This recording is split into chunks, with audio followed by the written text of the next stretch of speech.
Let's face it, how many of our celebrities or public speakers are able to take a stand and confront or give constructive criticism to our government? Well, one of them stood up and said, "Not in my name." Hey friends, let's catch up. MphoWaBadimo said enough is enough. I'm not gonna be like these other celebrities that are quiet and afraid to voice the obvious about South Africa and the current mess that we are in. I am gonna stand up and confront this government. Please listen to what she had to say. South Africa is literally exploding. I mean, a gas explosion has ripped open roads and flipped vehicles in Johannesburg not so long ago after a suspected gas leak by an old municipal pipe that the city government wasn't even aware of. I mean, this is just another example that shows us that South Africa's physical infrastructure is collapsing around us in front of our eyes. I mean, to think of it, our country is falling apart and it is harming your everyday South Africans. That is you, that is I.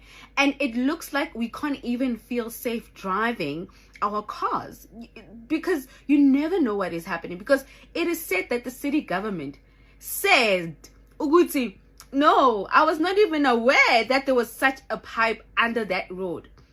I mean, this is crazy if you ask me. We are supposed to be led, protected. How? How? I mean, the government's negligence is seeping through the gaps. And this is only one example of massive problems that we are facing as a country. I mean, when will the government stop and address these massive issues?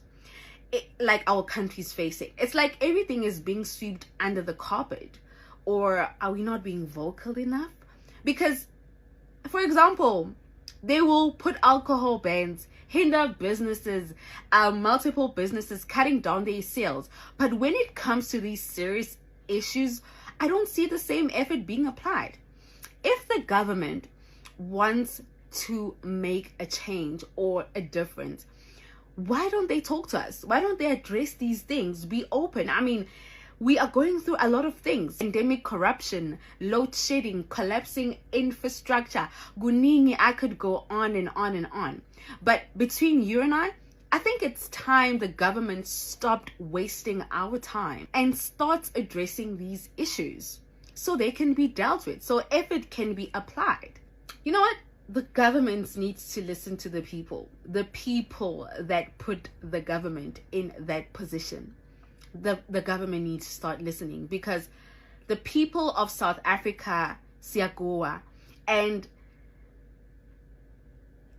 bathazane advice is about Payona, because we are literally your everyday South Africans. They might be living in whatever bubble, but we are experiencing all of these things, these issues. They are affecting us, us voters. So let's go back to basics and start making a positive difference. But my parting question is, when will they grow up and act? I mean, when we've lost more lives, when we our economy is struggling. I think it's time the government got real. It's time that the government literally manned up and got real and faced the issues and started doing the groundwork and helping your everyday South Africans. The least you could do is give us a safe environment to live in, to raise our kids, and stop feeding us candy floss. Hey, good evening, guys. While I agree with MphoWaBadimo, I also think that the government in South Africa is behaving like it does because South Africans are allowing the government to do as they please. The day that South Africans decide to stand up and demand what they deserve is the day that the government will listen to them. Until then, nothing is going to change. Well, we've come to the end of the video. Please don't forget to like, subscribe, to leave a comment, and of course to share the video. Until next time, goodbye.